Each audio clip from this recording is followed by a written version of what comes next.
Guys, welcome to my channel maths being simple. और आज जैसे कि आपने थंबनेल में देखा ही होगा कि हम लोग 2 मिनट वाली ट्रिक सीखने वाले हैं। इस पूरी से टेबल को याद रखने वाली ट्रिग्नोमेट्री वाले चैप्टर में कई लोगों को यही सबसे ज़्यादा हार्ड लगता है कि हम लोग टेबल कैसे याद करें। तो टेबल आप बहुत ही आसानी से 2 मिनट में पूरा का पूरा याद कर सकते हो। इसमें कोई बड़ी बात नहीं है और मैं आज आपको दिखाऊंगी भी कि आप वो कैसे कर सकते हो। आपको 6 के 6 रेशियोज़ की वैल्यू याद रखने की ज़रूरत नहीं है। आप सिर्फ साइन का रखोगे तो बाकी 5 आपकी उंगलियों पे होंगे, आप खुद ब खुद इसे लिख सकते हो। बट मेरा सजेशन ये होगा कि जब भी आप एग्ज़ाम के लिए इसे याद रख रहे हो तो एग्ज़ाम में जाके पेपर में सबसे पहले सिर्फ 2 मिनट लगेंगे, आप इससे पहले ड्रॉ कर लो। क्योंकि जब भी आपको सम्स के लिए इसे यूज़ करना होगा तब आपके पास रेडी पड़ा होगा। वरना क्या होता है कि कई बार टाइम कम होने की वजह से हम फटाफटी में जैसे तैसे ड्रॉ कर देते हैं और कई बार वैल्यू इधर उधर होने की वजह से वो सम पूरा गलत हो जाता है हमारा। तो इसलिए आप सबसे पहले जाके पेपर में इसे ड्रॉ करो और अब मैं आपको दिखाती हूँ उसे कैसे याद करते हैं।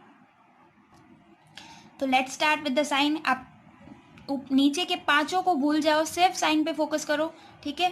तो क्या है, हम लोग ऐसे मानेंगे कि साइन फ्रेंडली फंक्शन है, ठीक है। साइन फ्रेंडली फंक्शन कैसे है, साइन ए 0 डिग्री पे, यानी जब ए 0 डिग्री होगा, ठीक है, ए 0 डिग्री तो साइन ए बोलेगा कि फ्रेंड है, ठीक है। तो तू साइन 0 डिग्री है तो मैं भी 0 बन जाऊंगा, तो वो 0, ठीक है। और बाकी वाले मैं बोलूँगी साइन 90 को 1 ही याद रखो। साइन 91 आपको याद बहुत अच्छे से हो जाएगा। और 1/√2 ये अच्छे से याद होना ही चाहिए क्योंकि ये कॉस 45 और साइन 45 दोनों 1/√2 होते हैं। वो कैसे याद रखें वो मैं आपको दिखाऊंगी ही। और बाकी के साइन 30 की वैल्यू होती है 1/2 और इसकी होगी √3/2, ठीक है। मोस्टली बच्चों को मुझे पता है कि यही कन्फ्यूजन होता है, 1/2 और √3/2 कब आते हैं, 30 हो या 60 हो। तो माई सजेशन टू यू इसके आप साइन वाला अच्छे से याद रख लो, एक बार बैठो अच्छे से याद रख लो पहले एक बार। आप 5-6 बार दिन में बोलोगे ना तो भी अच्छे से याद हो जाएगा। ऐसे स्पेशली बैठा नहीं करते हैं वैसे याद करने के लिए। तो ठीक है, पहले आप साइन को अच्छे से याद कर लो, बाकी सब अपने आप हो जाएंगे। साइन 0 फ्रेंडली फंक्शन है तो 0 ही देगा, वो भी 30 तो 1/2। एक तरह से वो इंक्रीजिंग फंक्शन है, ठीक है, इंक्रीजिंग फंक्शन है। 0 और 1 आपको हमेशा याद रहते हैं। 1/√2 भी 45 पे याद रहता है। कन्फ्यूजन होती है इन दोनों में, 1/2 और √3/2। तो आपको ये तो पता है कि √3/2 1/2 से बड़ा होता है। तो साइन इंक्रीजिंग फंक्शन है तो पहले 1/2 आएगा, फिर बड़ा हो के √3/2 आ जाएगा। तो ये आपको याद रह गया होगा। अब आप सोचो कि कॉस कैसे इससे आएगा। तो कॉस में कुछ नहीं करना है, जो भी साइन के लिए आपने लिखा है सेम बस उसका उल्टा कर देना है कॉस के लिए, ठीक है। तो क्या करोगे, उल्टा कर दो। तो पहले यहाँ पे 1 था, पहले सिर्फ उल्टा कर दो, √3/2 अब मैं लिखूंगी। बट यहाँ पे सेम ही आएगा, आप उल्टा करो सीधा करो कुछ भी करो, 1/√2 ही आएगा। उल्टा कर रही हूँ तो अभी 0 लास्ट में आ जाएगा, ठीक है। और tan क्या होता है, tan ए क्या होता है, ये तो बेसिक फॉर्मूला, ये तो आना ही चाहिए। tan ए होता है sign A upon cos A, मतलब साइन बाय कॉस, ठीक है। तो क्या करो, ऐसे आपको अलग अलग एक एक के लिए डिवाइड करने की ज़रूरत नहीं है। यहाँ पे बीच में एक लाइन मान लो, ठीक है, डिवाइड कर रहे हैं ऐसा मान लो बीच में। तो 0/1 एनीथिंग डिवाइडेड बाय, सॉरी 0 है, सॉरी मैं फिर दूसरा बोल रही हूँ। 0/1 0 होगा, 0/2 0 होगा। 0 को किसी से भी डिवाइड कर लो कोई फर्क नहीं पड़ना, 0 ही आंसर आएगा, ठीक है।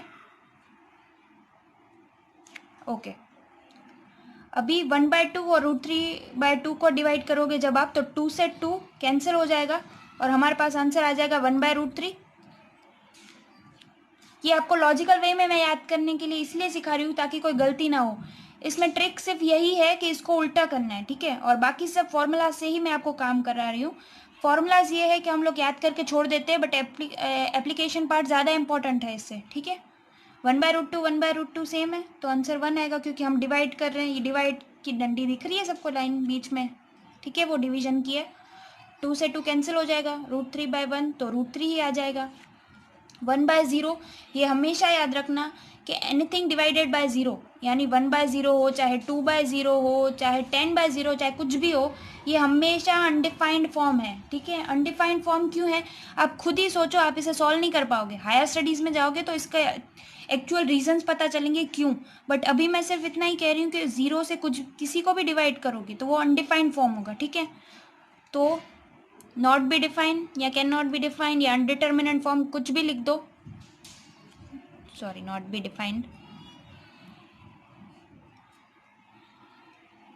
ठीक है, 10 हो गया। अब तो सारा काम खत्म हो चुका है, अब कुछ नहीं बचा है। ठीक है, कॉसेक के लिए क्या कर दो, साइन को उल्टा कर दो। तो साइन को उल्टा करोगे तो क्या आ जाएगा, 1/0। तो 1/0 जैसे मैंने अभी कहा अनडिफाइंड फॉर्म है, तो मैं सिर्फ UN लिख रही हूँ। इसका मतलब समझ जाना, UN में यहाँ पे साइड में लिख रही हूँ, अनडिफाइंड फॉर्म है क्योंकि पूरी टेबल में 4 बार तो लिखना ही पड़ेगा, इसलिए मैं यहाँ पे लिख दे रही हूँ। आलसी है ना, अनडिफाइंड फॉर्म। ठीक है, ओके चलो, साइन का उल्टा ही करते जाना है। 1/2 का उल्टा 2 हो जाएगा, इसका √2 हो जाएगा 1/√2 का, और यहाँ पे 2/√3 हो जाएगा। 1 का उल्टा 1। तो चलो कॉसेक भी खत्म हो गया। अब सेक पे आते हैं। सेक क्या होगा, कॉस का उल्टा ही होगा। ठीक है, ये तो हमें पता है। तो 1 का उल्टा क्या हो जाएगा, 1 ही होगा, 1/1। इसका उल्टा √3/2 का 2/√3। ठीक है, 1/√2 का √2। आप देख रहे हो जैसे साइन और कॉस 45 पे सेम है, वैसे सेक और कॉसेक भी 45 पे सेम है। और आगे ये भी देखोगे कि कॉट और टेन भी 45 पे सेम है। तो 45 एक स्पेशल वैल्यू है। ठीक है, ओके चलो, 1/2 का उल्टा 2 हो जाएगा। और ज़ीरो का उल्टा करो मतलब 1/0। नॉट डिफाइंड फॉर्म है तो UN लिखेंगे क्योंकि हम आलसी हैं, अनडिफाइंड फॉर्म। ठीक है, कॉट में क्या करोगे, 10 का उल्टा कर देना 1/0 UN। समझ आ रही है चीज़। वैसे इसका उल्टा 1/√3 का तो √3 आ जाएगा। 1 का उल्टा 1, इसका उल्टा √3 का 1/√3। और इधर क्या आएगा, इधर क्या आएगा, इधर क्या आएगा, क्या आएगा बताओ, ज़ीरो आएगा। कैसे ज़ीरो आएगा, क्योंकि आपको पता है 10 का उल्टा कर रहा है तो 1/0 आया होगा। ठीक है, यहाँ पे 2/0, यहाँ पे कुछ 2 का तो 2, 3 या 4 ऐसा तो कोई लफड़ा नहीं है, तो 1/0। ठीक है, तो ज़ीरो ही आया होगा क्योंकि इसका उल्टा क्या उल्टा करोगे तो क्या आएगा, 0/1 आएगा। ठीक है, 0/1 आएगा तो वो ज़ीरो ही होगा। या तो फिर ऐसे देख लो कि कॉट क्या होता है, कॉस बाय साइन होता है। ठीक है, कॉस बाय साइन करोगे तो क्या आएगा, 0/1। तो 0/1 तो ज़ीरो ही आना है। ठीक है, मतलब पहली चीज़ क्या करनी है, साइन को याद रख लो। याद में क्या होता है, ज़ीरो का तो ज़ीरो याद ही होता है, साइन 91 याद रहता है, 45 का 1/√2 भी याद रहता है। कन्फ्यूजन यही होता है, तो वो मैंने आपको बता दिया कि साइन इंक्रीजिंग फंक्शन होता है, तो 1/2 पहले आएगा यानी वो 30 पे आएगा, और √3/2 60 पे आएगा।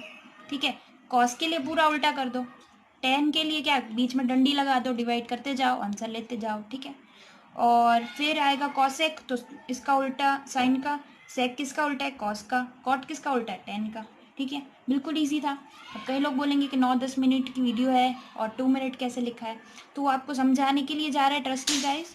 वरना सिर्फ आप साइन की याद रख लेते हो तो आपको 1 मिनट ही लगेगा पूरा टेबल बनाने के लिए, और जैसे जैसे प्रैक्टिस करोगे वैसे तो आपको लिखने की भी ज़रूरत नहीं पड़ेगी, बिल्कुल याद हो जाएगा। तो आप चैप्टर 8 और चैप्टर 2 की वीडियोस में अपलोड कर चुकी हूँ, तो अब आप हमारे चैनल पे देख सकते हैं, अवेलेबल है। सारे सॉल्यूशंस हैं NCERT के, वो भी डिटेल्ड हैं। कुछ भी नहीं समझ आता है तो आप नीचे कमेंट भी कर सकते हो वहाँ पे, और इस वीडियो में भी अगर आप कुछ सजेशन देना चाहते हो, आपके कुछ कमेंट्स हैं तो वो आप नीचे बता सकते हो। और अगर आपको वीडियो अच्छा लगा हो तो लाइक करो और शेयर करो, कंजूसी मत करना। और अगर चैनल को सब्सक्राइब नहीं किया हो तो सब्सक्राइब करना। Thank you, bye bye.